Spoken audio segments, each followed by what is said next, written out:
as well as IIC, or Investigator in Charge, Bryce Banning, BRICE BANNING.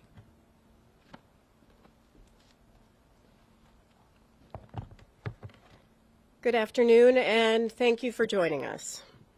Today, we're issuing our preliminary report of the mid-air collision involving a U.S. Army Sikorsky UH-60 Lima, or Black Hawk, and PSA Airlines doing business as American Airlines Flight 5342 over the Potomac River in Washington, D.C. on January 29th. As a reminder, our preliminary reports are just that. They are preliminary. We still have a lot of work to do in this investigation, so the report contains only the facts that we're able to validate and release at this time. If we still have questions on something, or there's an area that we need to do more investigative work on, we're going to do that work, and that takes time. What we're not going to do is release unverified information which would only mislead the public, regulators, and others. Also, since I'm level setting here, this report does not include any analysis. That comes later in our investigation. Right now, we are still in the fact-finding phase of this investigation. I often say that the easiest and quickest part of the investigation is determining what happened. The part that takes longer is the how and why. The NTSB prides itself on being the global leader in accident investigations. We are thorough and we're fact-based. Those facts, the evidence, serve as the foundation for our analysis, our probable cause, our findings, and our safety recommendations. Generally, the preliminary report we're releasing today discusses crew experience in terms of flight hours, the history of the flights, much of which was released in my last press conference, information on the recorders. We still have a lot of work to do in this area as the Black Hawk's combined cockpit voice and flight data recorder does not record date information, time information, or helicopter position information. And as I mentioned in the last press conference, there is inconsistency in the data which led us to declare the pressure altitude parameter on the Black Hawk as invalid. We're now in the process of determining whether that may have affected other helicopter systems that used pressure altitude as a data source, such as the altimeters. The report also contains information on the operators, the aircraft involved, air traffic control at the time of the crash, helicopter routes, the airport, emergency response and recovery operations, and the wreckage exams. But what I want to focus on this afternoon is our issuance of a recommendation report that contains 2 urgent safety recommendations to the Federal Aviation Administration, or FAA, concerning the helicopter routes near DCA. Urgent recommendations require immediate action to prevent similar accidents or incidents. When we issue them, we believe a critical safety issue must be addressed without delay. For this investigation, we're reviewing airport operations and prior incidents, including near mid-air collision events.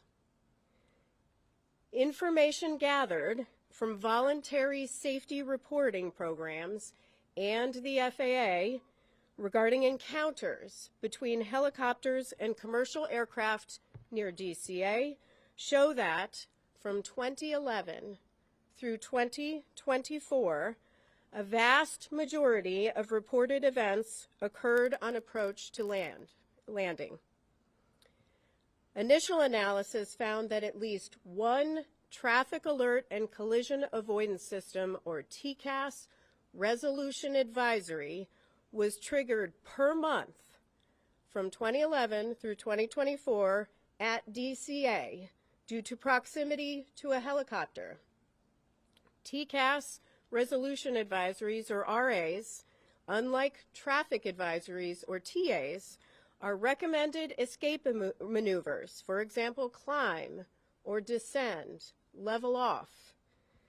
Keep in mind that a TA is issued when the intruding aircraft is about 20 seconds from the closest point of approach, or 0.3 nautical miles, whichever occurs first. They are advisory. RAs indicate a collision threat and require immediate action. In over half of the encounters we reviewed, again from 2011 through 2024, the helicopter may have been above the route altitude restriction. 2/3 of the events occurred at night. We then reviewed commercial operations at DCA and found that between October 2021 and December 2024, there were a total of 944,179 commercial operations at DCA. These are instrument flight rules, or IFR, departures or arrivals. Again, that number is 944,179 commercial operations at DCA. During that time, again, October 2021 through December 2024, there were 15,214 occurrences, or close proximity events, between commercial airplanes and helicopters, in which there was a lateral separation distance of less than 1 nautical mile and vertical separation of less than 400 feet. There were 85 recorded events that involved a lateral separation of less than 1,500 feet and vertical separation of less than 200 feet. As a result of the accident, U.S. Department of Transportation Secretary Sean Duffy took swift action to ensure safety and restrict helicopter traffic from operating over the Potomac River at DCA until March 31st. And I want to commend him for that and commend the work of the FAA to also take swift action. As that deadline nears, we remain concerned about the significant potential for a future mid-air collision at DCA, which is why we are recommending a permanent solution today. On the chart to my right is a cross-section of the airspace that extends from runway 33's center line, spanning from the runway to the east bank of the Potomac River. The figure shows the separation distance that would exist according to FAA charts, with a helicopter on Route 4 and an airplane descending on the glide slope to runway 33. As stated in my last press conference and confirmed by the FAA, helicopter routes established by the FAA have no lateral boundaries, and the Baltimore-Washington helicopter route chart includes no warning for helicopters to operate a defined distance from the shoreline. So this shaded region right here represents an approximation of the area in which helicopters could be flown. We know that the helicopter on the accident date was not in this area. It was to the west. But at the maximum altitude here of just 200 feet, a helicopter operating over the eastern shoreline of the Potomac River would have just 75 feet of vertical separation from an airplane approaching runway 33. 75 feet. That distance decreases if the helicopter is operated farther from the shoreline. And again, this helicopter, the Black Hawk, was operated farther to the west. We've determined that the existing separation distances between helicopter traffic operating on Route 4 and aircraft landing on runway 33 are insufficient and pose an intolerable risk to aviation safety by increasing the chances of a mid-air collision at DCA. Let me repeat that. They pose an intolerable risk to aviation safety. We're therefore recommending today that the FAA permanently prohibit operations on helicopter Route 4 between Haynes Point and the Wilson Bridge when runways 15 and 33 are being used for departures and arrivals at DCA. Now, we recognize that a total closure of helicopter 4 between Haynes Point and the Wilson Bridge during times when runway 15 and runway 33 are in use would restrict a vital aviation corridor used for law enforcement activity, Coast Guard patrols, and continuity of government operations. Additionally, mandating that controllers hold helicopters in place north or south of DCA while airplanes are operating on runway 15 and runway 33 has the potential to increase risk by adding to controller workload. So we are also recommending that the FAA designate an alternative helicopter route that can be used to facilitate travel between Haynes Point and the Wilson Bridge when that segment of Route 4 is closed. From here, our team has a lot of work to do. We'll conduct a number of simulations, including in the Black Hawk simulator, CRJ simulator, ATC tower simulator, all using the accident inputs and conditions. We'll conduct a comprehensive visibility study for the CRJ flight, the Black Hawk flight, and tower visibility, all under night conditions. We will conduct additional interviews in helicopter operations and in air traffic control, and the team will continue to examine the radio altimeters, the barometric altimeters, and additional electronics. With that, I will take questions. Please raise your hand. I will call on you. Please state your name and your affiliation. Yes, sir. Tom Rousey with ABC7 here in D.C. So it sounds like you're saying the way this was done for years, every day was presenting an intolerable risk. Is that a correct characterization? Yes, that is a correct characterization. There's a serious safety issue here, which is why we're issuing these urgent safety recommendations. Fortunately, and I am pleased that Secretary Duffy took immediate action. Now we need to see that more permanent solution. Now that said, the alternate, you're recommending an alternate route. Couldn't that take it over homes and potentially create battles there? That is something that the FAA has to look at as part of designating that route, which is why we're not prescribing a particular route. That is something they'll have to look at. Next question.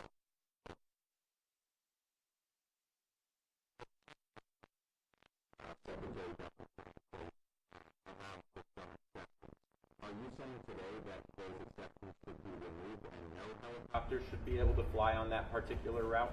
And for those who may not hear the question is about the current exceptions, say for presidential helicopter operations, some life-saving helicopter operations. We are not stating that. We are leaving that to the FAA. They'll have to determine what is necessary. What we are saying is that there is a safety risk here and they need to take immediate action. And to follow up on you said over half of the helicopters in these close, near collisions, I guess you could call them, were above the 200-foot threshold. Do you have any explanation for why that might have been the case? Was it issues with altitude instruments? Were they just ignoring the restrictions? The question is about the half that we believe was over the altitude restriction for the helicopter. We'll look at that as part of our investigation. Thank you. Pete. Please characterize how close a margin of 75 feet is, and then how angry does it make you that it took a fatal crash, the first fatal crash in the United States in decades, for that to expose this issue that was clearly baked into the airspace here? Well, the question is, could I characterize how close 75 feet is and whether this makes me angry? First, 75 feet is very close. That is far too close of a proximity. We have stated it's an intolerable risk to aviation safety. And we have called on DOT, FAA to take action. With respect to how angry it makes me, it does make me angry, but it also makes me feel incredibly devastated for families that are grieving because they lost loved ones. It shouldn't take a tragedy like this to occur. Unfortunately, one did, and so we are calling on action, but there clearly were indicators where safety trending could have occurred. Fortunately, we have a secretary in place that is taking safety very seriously, but it shouldn't take a tragedy to require immediate action. Would you call this an oversight, given the proximity of the glide path and the helicopter route? The question is whether I would call this an oversight. I would call it, I mean, it's stronger than an oversight, right? We have, the data we have pulled is from a voluntary safety reporting system that FAA could have used any time. That data from October 2021 through December 2024. They could have used that information at any time to determine that we have a trend here and a problem here and looked at that route. That didn't occur.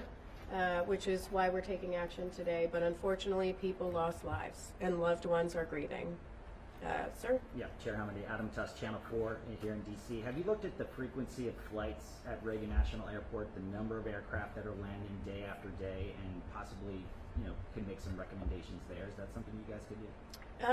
The question is on the number of flights that are landing and departing from DCA and whether we're taking a look at that. Certainly, everything is on the table right now as far as our investigation is concerned, and we will look at that. We're certainly going to look at separation distances between landing and departing aircraft as part of our investigation. That's something we would look at, but that's still to be done. Yes? BBC News, Nominee Iqbal. I wonder if you could tell us, could this have been prevented if there'd been more staffing? The question is, could this been prevented if there was more staffing? I assume you mean in air traffic control. That is part of our investigation and is part of the analysis phase of our investigation. Right now we are collecting facts on air traffic control. In our preliminary report today, we will mention that there were 5 controllers on position. There were 9 there, not in the cab, but in the tower. Some in the break room. We do know that the helicopter and the local position were combined at 3:40 p.m. So we are taking a look at that. We do not have any evidence that anybody left. In fact, the controller came back into rotation around 4:27 p.m. We also know that the flight data position and the clearance delivery positions were also combined for the entire day, which is not abnormal. If I can just follow up, I mean, you're making these recommendations, but you've got the White House and DOJ potentially making cuts, particularly to air traffic controllers. So I wonder how worried, concerned you might be about that. The question is about, again, air traffic control staffing and any sort of cuts. I don't want to speak for the Secretary. I believe they have a hiring exemption for air traffic controllers. I see his posts on X daily calling for people to apply for air traffic controller positions. So they are actively hiring. And so, that is something he is doing right now. Hi, Will Gasbon here. I'm curious, as a part of your investigation, if you'll be looking into other airspace in the United States where helicopter routes might get with, regular traffic, airports, or other activities. I think it's why the aviation circle TCAS is the only airspace in the country where there might be a conflict there. Yeah, the question is whether we're looking at other airspace where there can be encounters between airplanes and helicopters. That may be part of our investigation. Certainly, we've collected the information. I am pleased that FAA has announced that they've already begun looking at other airports across the nation. I would encourage them to continue to do that work. Yes, David. Chair Hamady, two questions for you. One, did the board consider making a recommendation to the military to have ADSB out on all helicopter flights in the area? Because we know that was not operating at the time. And secondly, is it a fair read of these recommendations that it will allow some helicopter traffic that has been previously prohibited, right? So helicopters that are currently not allowed in that area, if flights are only using runway 1, will be able to operate? The last question is about runway 1. Yes, our recommendations are focused on runway 15 and runway 33 and prohibiting that helicopter traffic when those are in operation. We did not address runway 1. That can continue. And your other question on ADSB. We still have a lot of work to do on ADSB. We know that the CRJ had ADSB out. It did not have ADSB in. We do have a lot of work to do with the Black Hawk, not just with this Black Hawk, but we are actually looking fleet-wide at the Black Hawk at ADSB. Number one, we have not been able to rule out that in this helicopter we're looking at whether it was installed correctly, whether it was programmed correctly, whether there was some sort of malfunction, or whether it was turned off. But we're not just leaving that to this helicopter. We're looking at it more broadly to really understand how the Army deals with ADSB. Yes? Leah Brett, Gray Television. In that 13-year span, we said there was at least one air traffic collision avoidance triggered each month. Can you give some context as to what that national average is like for other large airports or other airports near military operations? The question is on the TCAS alerts that we found at least one every month from 2011 through 2024, and could we characterize that more nationally at other airports? Right now we're focused on DCA. FAA is looking at other airports, and we are pleased with that and encouraging them to do that. We also may look at other airports as part of this investigation. Two more questions? Yep. We'll count that as one. Okay, thank you. So going back to the collision and evidence, it seems like there's a lot of red flags. Did anybody raise like a red alarm before, or is it just came up because of this incident? And then going back to the controllers and the combining, do you have any insight into how often that happens, especially at the TCAS tower? Well, with respect to, there's a question on the controllers and how often they combine. I will say the combined positions of flight data and clearance delivery, as we understand it, is pretty normal. With respect to helicopter and local traffic, there are standards that FAA has in place on when they can combine them, and they have to seek certain permissions. But as far as data on how often, that is something we are looking at as part of our investigation. And I'm sorry, your second question was? Oh, going back to the 1 a month, that type of thing. Oh. Did anybody raise an alarm, or did it just come up because you did the deep dive? Regarding, did anyone raise alarm regarding the TCAS RAs that went off at least once a month? Here's how I'll answer it. The 15,214 occurrences that we identified as close proximity events with the help of FAA, close proximity events between helicopters and airplanes between October 2021 and December 2024. Some of those is information they obtain. A number of those are through voluntary safety reporting systems. So that means somebody did flag it and call it in. Is that the NAS or the FAS, or what's the reporting system for that? Well, ASAP reporting system? Yeah, it's the ASAP reporting system. Last question. Yep. Max Marcelo from DC News Now. You mentioned that there was a risk if these permanent changes were not put in place. What would your message be to the many people flying in or out of DCA today and in the near future? Well, today, though, with the exception, the question is, what is my message for people flying in and out of DCA? I assume you mean about safety? I just flew with my daughter out of DCA on a CRJ with PSA Airlines. Aviation is incredibly safe. DCA is where I always fly out of. I say often that your biggest risk is in your personal vehicle when you're going to and from the airport. Aviation is safe. However, there are safety issues and areas where we need to improve to make sure that we are at zero. And so that is the role of the NTSB in investigating. This is why we issue urgent safety recommendations. Thank you very much. Thank you very much.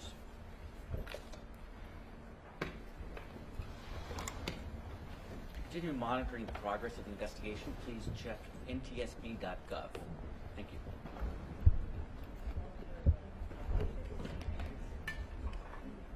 Hey, Eric, can we stay here for a bit? Yeah. Okay.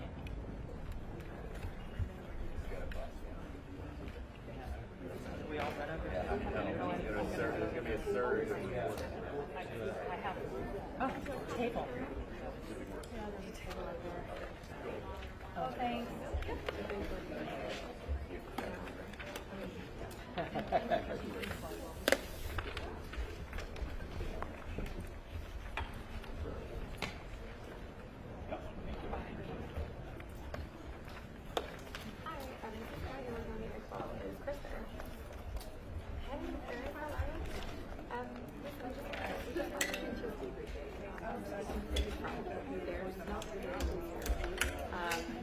Mostly like an extension of safety recommendations, which they've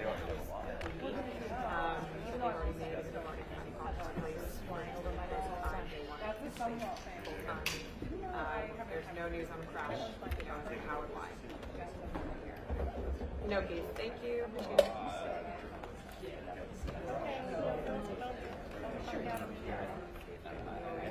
So no case. 20 pages. I have who's That is. Oh. Oh. Important.